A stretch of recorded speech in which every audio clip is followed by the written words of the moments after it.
সালামু আলাইকুম। ভার্সিটি মিশনের আরেকটি অনলাইন ক্লাসে তোমাদের সবাইকে আমি স্বাগত জানাচ্ছি। আজকে মূলত আমরা বাংলার একটি টপিক নিয়ে আলোচনার চেষ্টা করব।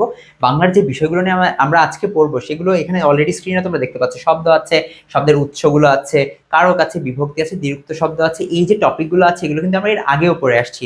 আজকে জাস্ট আমরা বেসিক থেকে আরেকবার রিভিশন দেওয়ার চেষ্টা করবো, আমরা দেখার চেষ্টা করবো আমরা যে এগুলো আগে পড়ে আসছিলাম ওগুলো সবগুলো ভুলে গেছি কিনা। ধরো ফার্স্টে আমরা শব্দ নিয়ে যদি কথা বলতে চাই, একটা শব্দকে কিন্তু অনেক ভাগে ভাগ করা যায়। যেমন ধরো হচ্ছে আমরা একটা শব্দকে গঠনের ভিত্তিতে ভাগ করতে পারি, তারপরে হচ্ছে উৎসের ভিত্তিতে ভাগ করতে পারি, তারপর পদের ভিত্তিতে ভাগ করা যায়। এই যে ভাগগুলো আছে এগুলো নিয়ে আমরা একটু আলোচনার চেষ্টা করবো, ঠিক আছে? আচ্ছা, স্ক্রিনে তোমরা অলরেডি দেখতে পাচ্ছ যে শব্দকে আমরা গঠনের ভিত্তিতে দুই ভাগে ভাগ করে থাকি। একটা হচ্ছে মৌলিক শব্দ, যেগুলোকে আর ভাঙা যাচ্ছে না। একটা হচ্ছে সাধিত শব্দ, অর্থাৎ যে শব্দগুলোকে ভেঙে ফেলা যায় বা ভাঙা যায়। এই যে তোমরা উদাহরণগুলো দেখতে পাচ্ছ, এখানে বিশ্ববিদ্যালয়ে যে শব্দটা আছে এটা কিন্তু ভাঙা যায়, সন্ধি করা যায়। সন্ধি করে বিদ্যা যোগ আলয় হয়। এরপরে দেখো বিলাত ফেরত, বিলাত হতে ফেরত, এই শব্দটাকে আমরা সংক্ষেপ করে ফেলেছি। অকাজ, অ আর কাজ, এভাবে ভাগ করে ফেলা যাচ্ছে। তবে এই যে শব্দগুলো আছে গোলাপ, এটা কি ভাঙা যায়? যদি থাকতো গোলাপি, ঠিক আছে, এটা হয়ে যেত সাধিত শব্দ, ঠিক আছে, এটা হয়ে যেত সাধিত শব্দ। বাট এই যে গোলাপ শব্দটা আছে এটা হচ্ছে মৌলিক শব্দ। নাক, তিন, ফুল, এই যে শব্দগুলো আছে সবগুলো হচ্ছে মৌলিক শব্দ। বলতো ফুল যে শব্দটা আছে, ফুল শব্দটাকে যদি আমরা সাধিত শব্দে কনভার্ট করতে চাই কি লিখবো? ফুলের লিখবো না, লেখা হয় ফুলেল, ঠিক আছে, ফুলেল, ল হবে এখানে, ঠিক আছে। আমরা অনেক সময় বলি না তাকে ফুলেল শুভেচ্ছা দেওয়া হলো। আশা করি মৌলিক শব্দ সাধিত শব্দ আমাদের মনে আছে। এছাড়া শব্দকে আরো তিন ভাগে ভাগ করা যায়। কিসের ভিত্তিতে?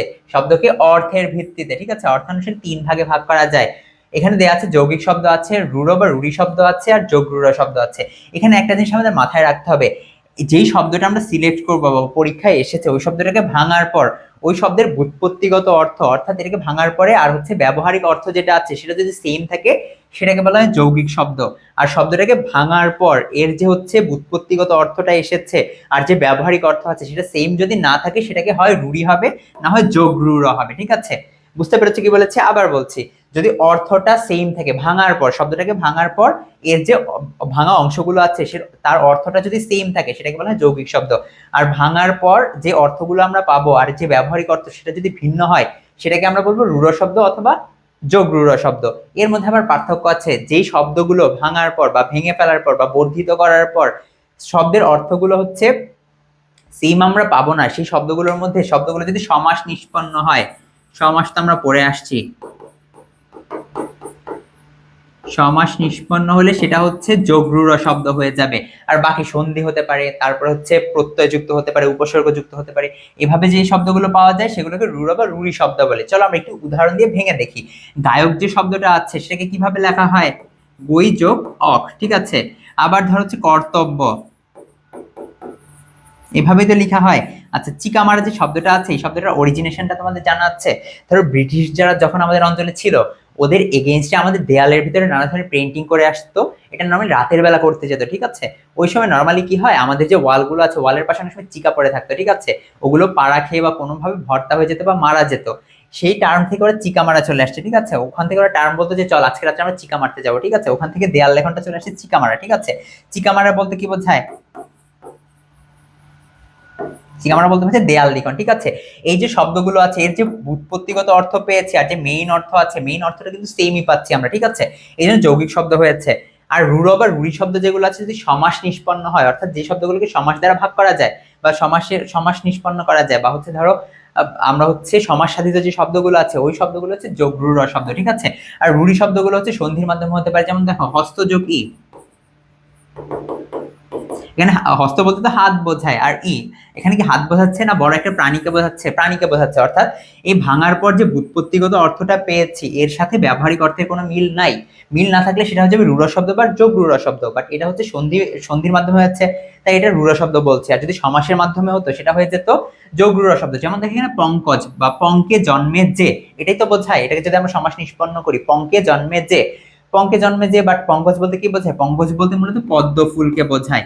এই যে ব্যুৎপত্তিগত অর্থ আর ব্যবহারিক অর্থের মধ্যে পার্থক্য হয়ে যাচ্ছে, এই জন্যই এটাকে বলা হচ্ছে যোগ রূঢ় শব্দ, যেগুলো সমাস নিষ্পন্ন। আর এছাড়া ধরো হচ্ছে সন্ধি হতে পারে, অথবা হচ্ছে ধরো উপসর্গ যোগে হতে পারে, প্রত্যয় যোগ হতে পারে। এরকম যদি শব্দগুলো যুক্ত হয় সেগুলোকে বলা হয় হচ্ছে রূঢ় বা রূঢ়ি শব্দ। আশা করা যে একটু হলেও বুঝতে পেরেছো, ঠিক আছে। এই যে সন্দেশ শব্দটা দেখেছো, সন্দেশ শব্দটা ভাঙলে কি হয়? সমযোগ দেশ হয়। বাট আমরা কি বোঝাই, আমরা একটা মিষ্টান্নকে বোঝাই, আগে বার্তা বোঝানো হতো। আশা করি যে একটু হলে ক্লিয়ার হয়েছে। আচ্ছা, যদি একটু হলে ক্লিয়ার হয়ে থাকো, এই যে প্রশ্নটা আসছে দেখো তো এটা সলভ করা যায় কিনা। যোগরূঢ় শব্দের উদাহরণ নিচের কোনটি? দারুণ হবে, রাজপুত্র হবে, রাজপুত হবে, না সন্দেশ হবে? একটু আগে পড়ে আসছি, কোনটা হওয়ার কথা কমেন্টে আমাদের জানিয়ে দাও। এই যে শব্দটা আছে, শব্দগুলো আছে, দারুণ আছে, রাজপুত আছে, রাজপুত্র আছে, সন্দেশ আছে, এর মধ্যে কোনটা যোগরূঢ় শব্দ হবে? ভুলে গেছো, পারা যাচ্ছে না, বুঝতে পারো না এই ক্লাস একটু আগে। আচ্ছা, যেই শব্দগুলো সমাস নিষ্পন্ন হয় সেগুলোকে যোগরূঢ় শব্দ বলা হয়। রাজপুত যে শব্দটা আছে, রাজার যে পুত, ঠিক আছে, সেটাকে বলা হয় রাজপুত। বা রাজপুত বলতে কি বোঝায়? আসলে রাজপুত বলতে একটা জাতিকে বোঝায়, ভারতীয় উপমহাদেশের একটা জাতি, ঠিক আছে। এই রাজপুত শব্দটা হওয়ার কথা যোগরূঢ় শব্দ। যারা বি অ্যান্সার করেছিল তাদেরটা ঠিক হয়েছে। এছাড়া উৎপত্তি অনুসারে শব্দ যেগুলো আছে এগুলোকে 5 ভাগে ভাগ করা যায়, অর্থাৎ একটা শব্দ কোথা থেকে এসেছে, এগুলো সংস্কৃত থেকে এসেছে, না সংস্কৃত থেকে কিছুটা বিকৃত হয়ে গেছে, নাকি দেশি শব্দ, নাকি বিদেশ থেকে আসছে। এই যে হচ্ছে ক্রাইটেরিয়ার বেসিসে আমরা ভাগ করে ফেলছি শব্দটা কোথা থেকে এসেছে এর ভিত্তিতে, সেটাকে বলা হয় উৎসের ভিত্তিতে শব্দের প্রকারভেদ। প্রথমে আমাদের হচ্ছে তৎসম শব্দ দেওয়া আছে, অর্থাৎ সংস্কৃত ভাষা থেকে যে শব্দগুলো বাংলা ভাষায় এসেছে, কি কি দেওয়া আছে? চন্দ্র আছে, নক্ষত্র আছে, পাত্র, ধর্ম, ক্ষুধা, সূর্য, এই শব্দগুলো একটু খাতায় লিখে রাখতে পারো, ঠিক আছে। আশা করা যায় পরীক্ষা আসলে এখান থেকে আমরা অ্যান্সার করতে পারবো। পদ্ম যে শব্দটা আছে এটাও কিন্তু সংস্কৃত শব্দ। ক্ষমা, অন্ন, নিমন্ত্রণ, পুত্র, খাদ্য, স্বামী, মানব ইত্যাদি শব্দটা কিন্তু হবে না, ইত্যাদি আলাদা, ঠিক আছে, বোঝাচ্ছে আরো আছে। এই যে শব্দগুলো এখানে লিখেছি প্রত্যেকটি সংস্কৃত ভাষা থেকে আসা শব্দ, যেগুলো বাংলা ভাষায় ব্যবহৃত হচ্ছে, এগুলো হলো তৎসম শব্দ। আচ্ছা, ধরো আমাদের যে বইগুলো আছে বইগুলোতে একটা স্ট্যান্ডার্ড ল্যাঙ্গুয়েজে লেখা হয়, বাট আমরা যখন কথা বলি আমরা কি ওই স্ট্যান্ডার্ড মেনটেন করে কথা বলি? আমরা অনেক সময় আঞ্চলিকতা চলে আসে বা শব্দগুলো বিকৃত হয়ে যায়। এই যে তৎসম শব্দগুলো ছিল এরও কিছুটা বিকৃত রূপ আমরা হচ্ছে ব্যবহার করছি সাধারণ মানুষের মুখে মুখে, সেটাকে বলা হয় অর্ধ তৎসম বা কিছুটা বিকৃত হয়ে গেছে। যেমন মূল শব্দটা ছিল কৃষ্ণ, আমরা উচ্চারণ করি কেষ্ট, ঠিক আছে। এরপরে ক্ষুধা আমরা বলি খিদে, গৃহিণী আমরা বলি গিন্নি। এই যে শব্দগুলো একটু বিকৃত হয়ে গেছে বা পরিবর্তিত হয়ে গেছে মূল সংস্কৃত শব্দ থেকে, সেগুলোকে বলা হয় অর্ধ তৎসম শব্দ। এই যে জ্যোৎস্না শব্দটা আছে আমরা কি বলি? জ্যোৎস্না, ঠিক আছে। নিমন্ত্রণ আমরা বলি নেমন্তন্ন, ঠিক আছে। পুরোহিত আমরা বলি পুরুত, সূর্য সুরুজ, তারপর হচ্ছে বৈষব আমরা বলি বৈষ্টম, ঠিক আছে, বৈষবকে আমরা নর্মালি বৈষ্টম বলে থাকি।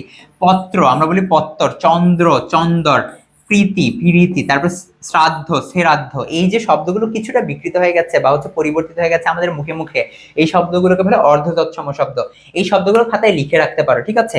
তদ্ভব শব্দ হচ্ছে এই যে সংস্কৃত শব্দটা ছিল এটা থেকে আরো বিকৃত হয়ে গেছে। এই বিকৃত প্রথম যে অংশটুকু আছে অর্থ তৎসম না বলে আমরা সেটাকে বলি প্রাকৃত, ঠিক আছে। এই যে চর্মকার ছিল, চর্মকার কিছুটা বিকৃত হয়ে গিয়েছিল চম্মার, ঠিক আছে, ওখান থেকে গেছে চামার, ঠিক আছে। আমরা এটা গালি হিসেবে অনেক সময় ব্যবহার করে থাকি। হস্ত, হস্ত ছিল, এখান থেকে হাত চলে আসছে। এই শব্দগুলোকে বলা হচ্ছে তদ্ভব শব্দ।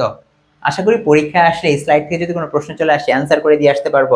এছাড়া আমাদের দেশি নিজস্ব কিছু শব্দ আছে, এই শব্দগুলোকে আমরা হচ্ছে এখানে দেখতে পাচ্ছি, কুলা আছে, চোঙ্গা আছে, তারপর হচ্ছে টোপর আছে, ডাব আছে, ঢেকি আছে ইত্যাদি শব্দটা হবে না, এখানে বলছে ছাড়ো শব্দ আছে। এই যে শব্দগুলো আছে এগুলো আমাদের নিজস্ব শব্দ, দেশি শব্দ, ঠিক আছে। এছাড়া হচ্ছে ধরো বাংলা ভাষার মধ্যে প্রচুর পরিমাণে বিদেশি শব্দ আছে, আরবি থেকে আসছে, ফার্সি থেকে আসছে, আরো পর্তুগিজ থেকে আসছে, আরো বিভিন্ন ভাষা থেকে আসছে। এখানে আরবি শব্দগুলো দেখতে পাচ্ছ, আরবি আর ফার্সি শব্দগুলো মূলত প্রশাসনিক শব্দ যেগুলো আছে এগুলো, ঠিক আছে। নর্মালি আরব থেকে বা হচ্ছে ধরো ফার্সি থেকে যারা আসছিল ওরা এই অঞ্চলে রুলার ছিল এবং ওদের যে প্রশাসনিক কার্যক্রম ওরা ওদের ভাষাতে কন্ডাক্ট করার চেষ্টা করতো, এই জন্য ওখানকার অনেক ধরনের শব্দ বাংলা ভাষায় ঢুকে গেছে এবং স্থায়ীভাবে থেকে গেছে। যেমন ধরো প্রশাসনিক ও সাংস্কৃতিক শব্দগুলোর মধ্যে আদালত, এই শব্দটার সাথে আমরা সবাই অনেকেই পরিচিত, ঠিক আছে। আদালত, আলেম, ইনসান, ঈদ, উকিল, ওজর, এজলাস, তারিখ, এলেম, কানুন, কলম, কিতাব, কেচ্ছা, খারিজ, গায়েব, দোয়াত, নগদ, বাকি, মহকুমা, মুনসেফ, মুক্তার, রায়, খবর, দালাল, তবলা, আরো অনেকগুলো আছে। এই যে শব্দগুলো আছে সবগুলোই আরবি ভাষা থেকে আসা শব্দ যেগুলো বাংলা ভাষায় চলে আসছে। ধর্ম সংক্রান্ত অবশ্যই হবে, ধর্ম সংক্রান্ত শব্দ অধিকাংশই, যেমন হচ্ছে আল্লাহ, ইসলাম, ইমান, ওযু, এগুলো সবগুলোই আমরা কোরআনের মধ্যে কিন্তু এক্সাক্ট ওয়ার্ডগুলো খুঁজে পাই, ঠিক আছে। এই শব্দগুলো বাংলা ভাষায় এভাবে চলে আসছে, ইত্যাদি কিন্তু হচ্ছে হবে না এখানে। ধর্ম সংক্রান্ত অনেক শব্দ ফার্সি ভাষা থেকে বাংলা ভাষায় আসছে, যেমন আরবিতে যেটাকে আল্লাহ বলা হয় ফার্সি ভাষায় সেটাকে খোদা বলা হয়, ঠিক আছে। তারপর হচ্ছে গুনাহ, দোজক, নামাজ, দোজককে কি বলা হয়? জাহান্নাম আরবিতে বলা হয়, আর ফার্সিতে বলা হয় দোজক, ঠিক আছে। আমরা এর মধ্যে যাতে গুলিয়ে না ফেলি। নামাজ, পয়গম্বর, ফেরেশতা, ফেরেশতা শব্দটা হচ্ছে ফার্সি শব্দ, আরবি শব্দ কি হবে? মালাইকা, ঠিক আছে। বেহেশত আরবি কি হবে? জান্নাত। রোজা আরবি কি হবে? সাওম। এই যে শব্দগুলো আছে এই শব্দগুলো সবগুলোই হচ্ছে ফার্সি ভাষা থেকে আসা শব্দ, যেগুলো বাংলা ভাষায় ঢুকে গেছে। প্রশাসনিক কিছু শব্দ আছে, আমরা দেখেছিলাম আদালত শব্দটা আরবি ভাষা থেকে এসেছে, বাট আইন যে শব্দটা আছে এই শব্দটা কিন্তু আমাদের ফার্সি ভাষা থেকে আসছে। এখানে আরো বাকি যে শব্দগুলো আছে এগুলো চাইলে স্ক্রিনশট দিয়ে রাখতে পারো। এই শব্দগুলো তিলাওয়াত করে তো কোনো লাভ নাই, এই শব্দগুলো সবগুলো খাতায় লিখা রাখতে হবে, ঠিক আছে, যাতে পরীক্ষায় আসলে আমাদের কিছুটা মুখস্থ থাকে এবং আমরা দাগিয়ে দিয়ে আসতে পারি, ঠিক আছে। স্ক্রিনশট নেওয়া হয়ে গেছে। আচ্ছা, আমরা হচ্ছে আরো কিছু শব্দ আছে, যেমন আদমি, আমদানি, আসমান, জানোয়ার, এই শব্দগুলো সবগুলোই ফার্সি ভাষা থেকে আসা শব্দ। এছাড়া আরো কিছু ভাষা আছে, যেমন তুর্কি ভাষা আছে, পর্তুগিজ আছে, তারপরে গুজরাটি আছে, ইংলিশ আছে, বার্মিজ আছে। এই যে শব্দগুলো আছে এই শব্দগুলো কোনটা কোন ভাষা থেকে আসছে মাঝে মাঝে ভর্তি পরীক্ষাগুলোতে এখান থেকে প্রশ্ন চলে আসে।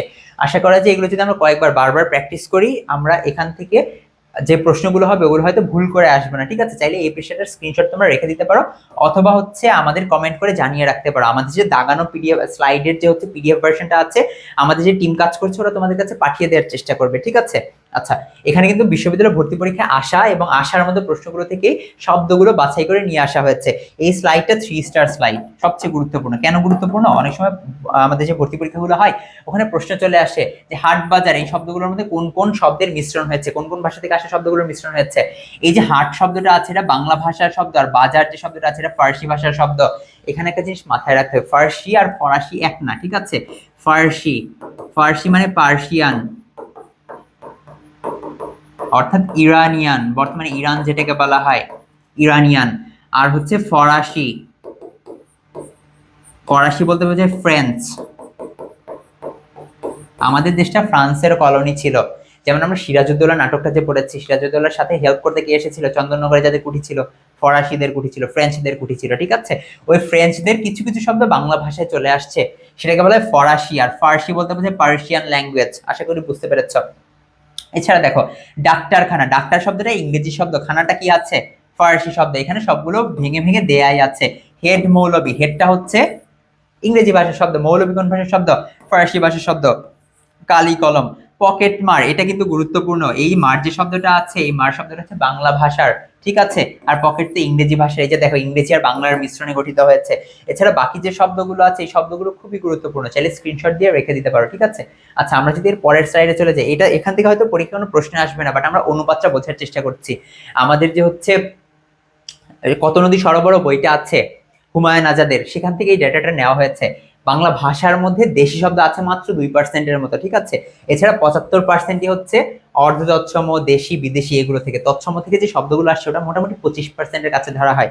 এই হচ্ছে অ্যাপ্রক্সিমেট একটা ডাটা, ঠিক আছে। আচ্ছা, এরপরে দেখো আমাদের যে হচ্ছে পদ বিবেচনা, এটা আমরা সবাই জানি 8 প্রকারে ভাগ করা যায়। কি কি আছে? নাউন আছে, প্রোনাউন আছে, অর্থাৎ বিশেষ্য, বিশেষণ, সর্বনাম, অব্যয়, ক্রিয়া, ঠিক আছে। এই যে শব্দগুলো আছে এর মধ্যে আচ্ছা এটা প্রিপোজিশন হওয়ার কথা। প্রিপোজিশন, প্রিপোজিশনকে বলা হয় অনুসর্গ, ঠিক আছে। আর কানেক্টর যেগুলো আছে কানেক্টরকে বলা হয় যোজক শব্দ, যেমন এবং, কিন্তু, অথচ, বরং। এছাড়া বাকি যেগুলো আছে বিশেষ্য, বিশেষণ, এগুলোর মধ্যে ডিটেইলসে আমাদের পেইড ব্যাচগুলোতে ক্লাস নেওয়া হচ্ছে। তোমরা চাইলে তোমাদের প্রস্তুতিগুলোকে গুছিয়ে নিতে চাইলে ওদের ইনবক্সে নক করতে পারো। এখানে দক্ষ একটা টিম কাজ করছে, সেখানে এই যে বিষয়গুলো আছে বিশ্ববিদ্যালয় ভর্তির বিগত বছর আসা প্রশ্ন সেগুলোর ব্যাখ্যা এবং ধরো হচ্ছে পরীক্ষা আসার মধ্যে যা যা দরকার সবগুলো ম্যাটেরিয়ালস রেডি করে ওখানে হচ্ছে ওরা পড়াচ্ছে। তোমার যদি মনে হয় যে তুমি একটা গোছানোর প্রস্তুতি নিতে চাও তুমি ওদেরকে পেজে ইনবক্স করতে পারো, ঠিক আছে। চাইলে এই যে পেজটা আছে এই পেজটা স্ক্রিনশট দিয়ে রাখতে পারো অথবা কমেন্ট করতে পারো। আমাদের যে ম্যানেজমেন্ট টিম আছে ওরা আমাদের দাগানো যে স্লাইডের পিডিএফটা আছে সেটা তোমাদের পাঠিয়ে দেওয়ার চেষ্টা করবে। এখানে যে শব্দগুলো আছে এই শব্দগুলো কিন্তু হচ্ছে আমরা হয়তো এর আগেও পড়ে আসছি। আচ্ছা, একটা কোশ্চেন সলভ করে আসি, চলো। তারিখ যে শব্দটা আছে এটা কোন ভাষা থেকে এসেছে? একটু আগে পড়ে আসছি। তারিখ যে শব্দটা আছে এটা কি আরবি হবে, ফার্সি হবে, ফরাসি হবে না গুজরাটি হবে? কোনটা হওয়ার কথা? ভুলে গেছি, পারা যাচ্ছে না। আচ্ছা, এই যে তারিখ শব্দটা ছিল, যারা ক অ্যান্সার করেছো, এ নাম্বারটা অ্যান্সার করেছে তাদেরটা সঠিক হয়েছে। তারিখ শব্দটা আরবি ভাষা থেকে এসেছে। এখানে দেখো ফার্সি আর ফরাসি পার্থক্য কি বলেছিলাম মনে আছে? ফরাসি মানে ফ্রেঞ্চ, ফ্রান্স থেকে এসেছে, আর ফার্সি মানে পার্সিয়ান, ইরানিয়ান ল্যাঙ্গুয়েজ, ঠিক আছে। আর গুজরাট তো ভারতের একটা জায়গা। আচ্ছা, এছাড়া আমরা দ্বিরুক্ত শব্দগুলো দেখবো। দ্বিরুক্ত শব্দ 3 ধরনের হয়, একটা শব্দের দ্বিরুক্তি হয়, একটা পদের দ্বিরুক্তি হয়, আর একটা হচ্ছে আমাদের ধনাত্মক দ্বিরুক্তি হয়। এটা হচ্ছে অনুভূতিজাত, ঠিক আছে। যেমন ধরো ঘেউ ঘেউ, ঝমঝম, এই যে শব্দটা আছে এই শব্দগুলো হচ্ছে ধনাত্মক দ্বিরুক্তির মধ্যে পড়ে। শব্দের দ্বিরুক্তি বলতে বোঝায় যে দুইটা শব্দ পাশাপাশি বসে একটা ভাব প্রকাশ করে। যেমন এখানে দেয়া আছে ভালো ভালো ফল, ঠিক আছে। অর্থাৎ কি বোঝাচ্ছে? অনেকগুলো ফল আছে, এর মধ্যে থেকে ভালো ভালো যেগুলো আছে ওগুলো হয়তো বাছাই করতে বলছে। বড় বড় বই, অনেকগুলো বই আছে, এগুলোর মধ্যে কিছু কিছু আছে বড় বড়। আর এই যে শব্দ আছে, শব্দের সাথে যখন বিভক্তি যুক্ত হয় সেটাকে বলা হয় পদ। এই পদেরও দ্বিরুক্তি হয়, যেমন দেখো লেনদেন, দেনা পাওনা। আচ্ছা, এই শব্দগুলো শব্দের দ্বিরুক্তি। পদের দ্বিরুক্তি গুলো এখানে দেয়া আছে, বিভক্তি যেখানে যুক্ত হবে, যেমন ধরো হচ্ছে ওই দেয়া আছে ধন্য ধন্য দেয়া আছে। এরপর দেয়া আছে আমার সন্তান যেন থাকে দুধে ভাতে, চোর হাতে নাতে ধরা পড়লে। এই যে শব্দটা আছে ঘরে ঘরে, এগুলো হচ্ছে পদের দ্বিরুক্তি। কেন হচ্ছে দেখো, এই যে ঘর শব্দটা ছিল, এটা ছিল একটা শব্দ, এর সাথে যখন এ যুক্ত হয়েছে তখন কি হয়ে গেছে, একটা বিভক্তি হয়ে গেছে। শব্দের সাথে যখন বিভক্তি যুক্ত হয় সেটাকে বলা হয় পদ। পদের সংজ্ঞা হয়তো আমরা পড়ে আসছি। আচ্ছা, এছাড়া হচ্ছে এখানে অনেকগুলো শব্দ দেওয়া আছে। মূলত আমাদের ভর্তি পরীক্ষাগুলোতে এই স্লাইডটা থেকে অনেক সময় প্রশ্ন চলে আসে। কেন প্রশ্ন চলে আসে, ধরো একটা শব্দ দেওয়া আছে যে আমার জ্বর জ্বর লাগছে। এই যে জ্বর জ্বর শব্দটা আছে, এটা দিয়ে কি কি বোঝাচ্ছে, এটা প্রশ্ন চলে আসছে। ধরো অপশনে বলা আছে আধিক্য বোঝাচ্ছে, কম বোঝাচ্ছে, অনেক বেশি বোঝাচ্ছে, এরকম অনেকগুলো অপশন দেওয়া থাকে, ঠিক আছে। এখানে দেখো রাশি রাশি বলতে আধিক্য বোঝাচ্ছে, বেশি বোঝাচ্ছে, যেমন ধামা ধামা ধান। আশা করি বুঝতে পেরেছ। আবার কিছু কিছু হচ্ছে সামান্য বোঝে, কম পরিমাণে বোঝে। একটু আগে বললাম যে আমার জ্বর জ্বর বোঝাচ্ছে, মানে অনেক জ্বর বোঝাচ্ছে না, কম জ্বর বোঝাচ্ছে। আচ্ছা, তার কবি কবি ভাব, মানে অনেক বেশি বড় কবি হয়ে গেছে না, অনেক বেশি বড় কবি হয় নাই, একটু একটু কবি হয়েছে, কবি কবি ভাব কেবল যাচ্ছে, ঠিক আছে। এরপর পরম্পরতা, ঠিক আছে, পরম্পরতা বা ধারাবাহিকতা বোঝাতে, যে আস্তে আস্তে হয়ে যাচ্ছে এরকম, যে সে দিন দিন রোগা হয়ে যাচ্ছে। তুমি বাড়ি বাড়ি হেঁটে চাঁদা তুলছে, অর্থাৎ এক বাড়ি থেকে আরেক বাড়ি, একটার পর একটা, পরম্পরতা বোঝাচ্ছে। ক্রিয়া বিশেষণ, ধর হচ্ছে যেই শব্দগুলো ক্রিয়াকে বিশেষায়িত করবে বা মডিফাই করবে বা নতুন তথ্য যোগ করবে, সেটা হচ্ছে ক্রিয়া বিশেষণ। যায় যে শব্দটা ছিল বা ভার্বটা ছিল, এটাকে বোঝাচ্ছে কিভাবে যায়, অনেক জোরে যায় না, ধীরে ধীরে যায়, এটা বোঝাচ্ছে। এরপর যে ফিরে ফিরে চায়, কিভাবে তাকাচ্ছে, বারবার তাকাচ্ছে। এরপরে হচ্ছে তার সঙ্গী সাথী কেউ নেই। এই যে শব্দটা আছে, দুইটা কিন্তু ভিন্ন শব্দ বসেছে, বাট এই শব্দ দুইটা কি বোঝাচ্ছে, দ্বিরুক্তি বোঝাচ্ছে, অনুরূপ শব্দ, ঠিক আছে। অনেক সময় আগ্রহ বোঝাতে, ও দাদা দাদা বলে কাঁদছে, এখানে ওর আগ্রহ বোঝাচ্ছে, এটা একটু মার্ক করে রাখতে পারো। এই স্লাইডটা 3 স্টার ইম্পর্টেন্ট স্লাইড, ঠিক আছে, চাইলে স্ক্রিনশট দিয়ে রাখতে পারো। এরপরে বিশেষণ শব্দগুলো নর্মালি হচ্ছে যেগুলো আছে সেগুলো আধিক্য বোঝায়, যেমন ভালো ভালো আম নিয়ে আসে, এগুলো এগুলো শব্দ যেগুলো আছে এগুলো সবগুলো বিশেষণ বা অ্যাডজেক্টিভ, যেগুলোকে আমরা বলি ব্যাড ভার্ব, বিশেষণ বোঝায়, আধিক্য বা বেশি বোঝাতে এগুলো আসছে। যেমন ছোট ছোট ডাল, কিরকম ডালের কথা বোঝাচ্ছে, ছোট ছোট ডাল, ঠিক আছে। তীব্রতা বোঝাতে, যেমন গরম গরম জিলাপি, জিলাপিগুলো ভালোই গরম। তারপর হচ্ছে নরম নরম হাত। তারপরে কি বোঝাচ্ছে, সামান্যতা বোঝাতে, যেমন উড়ুর ভাব, কালো কালো চেহারা, অর্থাৎ খুব বেশি কালো না, হালকা কালো হয়ে গেছে, ঠিক আছে। এরপর সর্বনাম যেগুলো আছে, যেমন ধরো হচ্ছে শেষে লোক গেল কোথায়, অর্থাৎ তারা যে যেসব লোক আসছিল ওরা কোথায় গেল, কে কে এলো। এই যে শব্দগুলো আছে, এই শব্দগুলো হচ্ছে সর্বনাম, কেউ কেউ বলে। এই যে শব্দগুলো আছে, এই শব্দগুলো সবগুলো দ্বিরুক্ত শব্দ, ঠিক আছে। এখান থেকে পরীক্ষা অনেক সময় প্রশ্ন চলে আসতে দেখা যায়। ক্রিয়াবাচক যে শব্দগুলো আছে, এই শব্দগুলো অনেক সময় বিশেষণ রূপে ব্যবহৃত হয়। যেমন দেখো এখানে এক্সাম্পল দেওয়া আছে, ঘুমিয়ে ঘুমিয়ে শুনলে কিভাবে, অর্থাৎ ঘুম যে একটা কাজ, ঠিক আছে, বা ক্রিয়া ভার্ব, এই ভার্বের ডাবল ব্যবহার হয়েছে বা দ্বিরুক্ত হয়েছে, দ্বিরুক্ত হয়ে শব্দটা কি হয়ে গেছে, ক্রিয়াবাচক দ্বিরুক্তি হয়ে গেছে। অব্যয়েরও দ্বিরুক্তি হয়, উদাহরণগুলো সবগুলো এখানে দেয়া আছে। এই যে স্লাইডটা আছে, এই স্লাইডটা কিন্তু পড়ে ফেলতে হবে, ঠিক আছে। আচ্ছা চলো আমরা একটু রিড আউট করেই ফেলি। ভাবের গভীরতা বোঝাতে কোন শব্দ ব্যবহৃত হয়, যেমন বলো ছি ছি তুমি কি করছো। এই যে ছি ছি শব্দটা আছে, এটা একটা ভাবকে বোঝাচ্ছে, ঠিক আছে, বা নিন্দা বা তিরস্কার বোঝাচ্ছে। পৌনপুনিকতা বোঝাতে, অর্থাৎ একটা কাজ বারবার রিপিট হচ্ছে, বারবার রিপিট হচ্ছে, যেমন এখানে বারবারই চলে আসছে, বারবার সে কাম, বারবার সে কামান জ্বলে গর্জে উঠলো, অর্থাৎ একটা কামান ছিল, কামান বারবার হচ্ছে ফায়ারিং করতে থাকলো, ঠিক আছে। আচ্ছা, অনুভূতি বা ভাব বোঝাতে, এখানে হচ্ছে ওর এক্সপ্রেশনটা বোঝাবে, যেমন ভয়ে গা ছমছম করছে, ছমছম যে শব্দটা আছে এই শব্দটা কি হচ্ছে, দ্বিরুক্ত হয়ে গেছে, এখানে অনুভূতি বোঝাচ্ছে। এরপরে দেখো ফোড়া টন টন করছে, বিশেষণ বোঝাতে, পিল সুজে বাতি জলে মিটির মিটির, এই যে মিটির মিটির শব্দটা আছে, এই শব্দটা কিন্তু বিশেষণ বোঝাতে ব্যবহৃত হচ্ছে। ধ্বনি ব্যঞ্জনা বোঝাতে, ঝির ঝির করে বাতাস বইছে, অর্থাৎ আস্তে আস্তে বাতাস বইছে।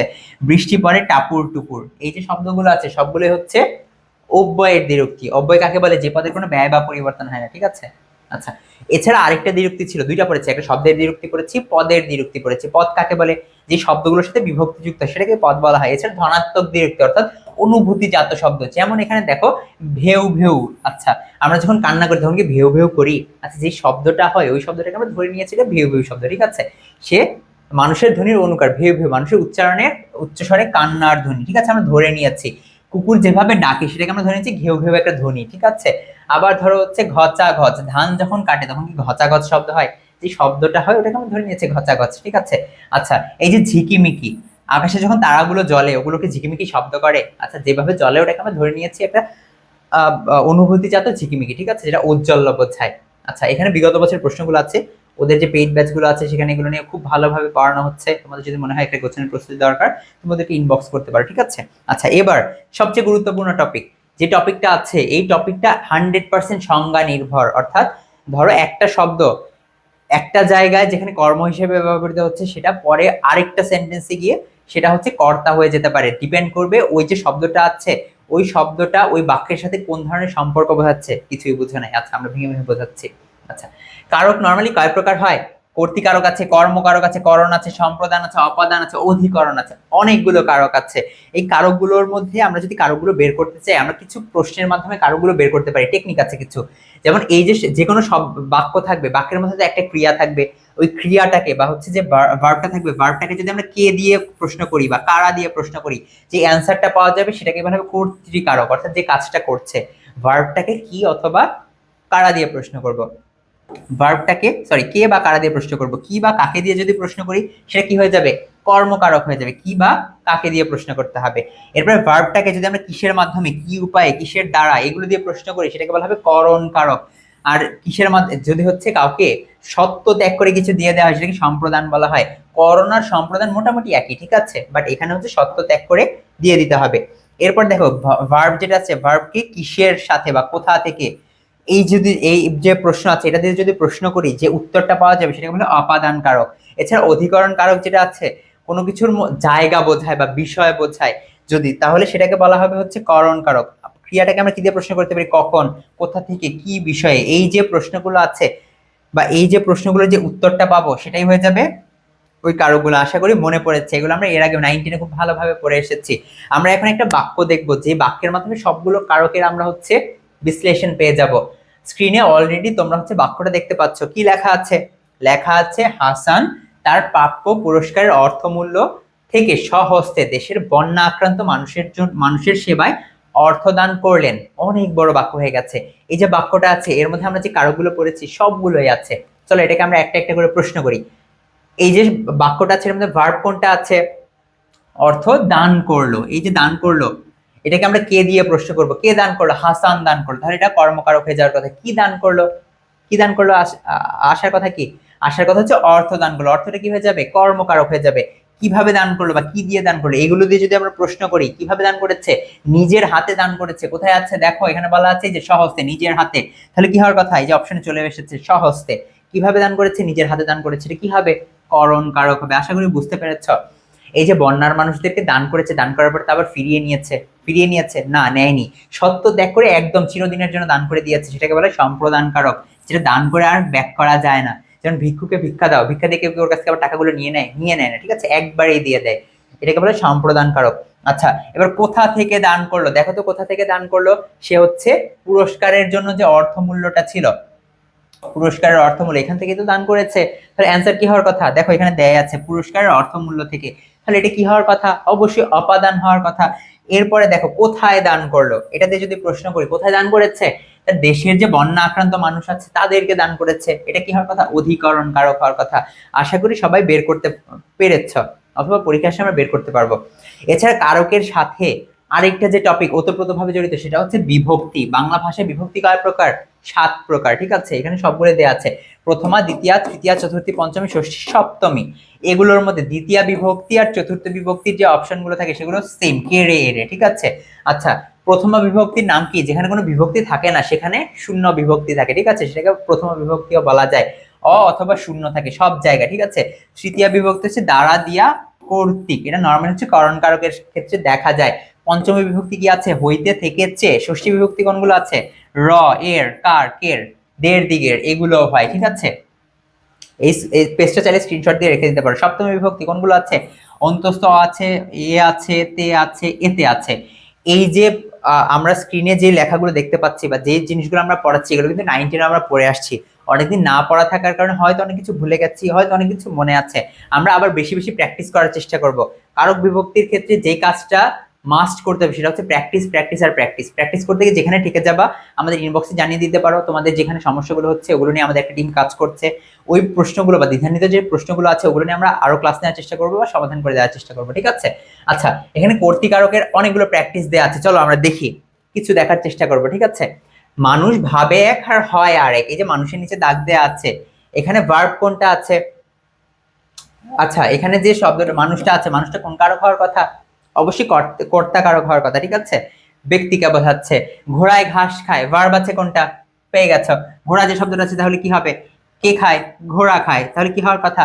কর্তা কারক হওয়ার কথা। অন্তস্থ আছে, অন্তস্থ থাকলে কোন ধরনের বিভক্তি হয়? সপ্তমী বিভক্তি হয়, লেখাই আছে। চাইলে এগুলো খাতায় লিখে রাখতে পারো, প্র্যাকটিস করতে পারো, ঠিক আছে? পাতা নড়ে, কে নড়ে? পাতা নড়ে, ঠিক আছে? কর্তা কারক হওয়ার কথা। এরপর হচ্ছে পাছে লোকে কিছু বলে, এই যে লোকটা আছে, লোকে কিছু বলে, কর্তায় সপ্তমী। এখানে একটা ঝামেলা আছে, এখানে এতক্ষণ পর্যন্ত আমরা যে পড়ে আসছি বা এর আগেও পড়েছি, তখন আমরা দেখব যে নর্মালি কারক বা বিভক্তি যেগুলো আছে, আচ্ছা কারক যেগুলো আছে, কারক নির্ণয় করার সময় আমাদের মধ্যে ভার্বের সাথে অন্যান্য পদের যে সম্পর্ক, একটা বাক্যের মধ্যে ভার্বের সাথে অন্যান্য পদের যে সম্পর্ক সেটাকেই কারক বলা হয়। অনেক ধরনের কারক আমরা দেখেছি, তবে কিছু কিছু উদাহরণ আছে, যেমন ধরো আমরা বললাম আমার বন্ধু বিড়ি খায়, ঠিক আছে? হাসার কি বলেছি? আমি কি কাউকে গালি দিয়েছি? আমি কি খেয়েছি? আমি তো ভালো ছিলাম, খাইনি, ঠিক আছে? আমার বন্ধু বিড়ি খায়, ঠিক আছে? এই যে শব্দটা আছে এখানে আমার কোন ধরনের কারক হবে?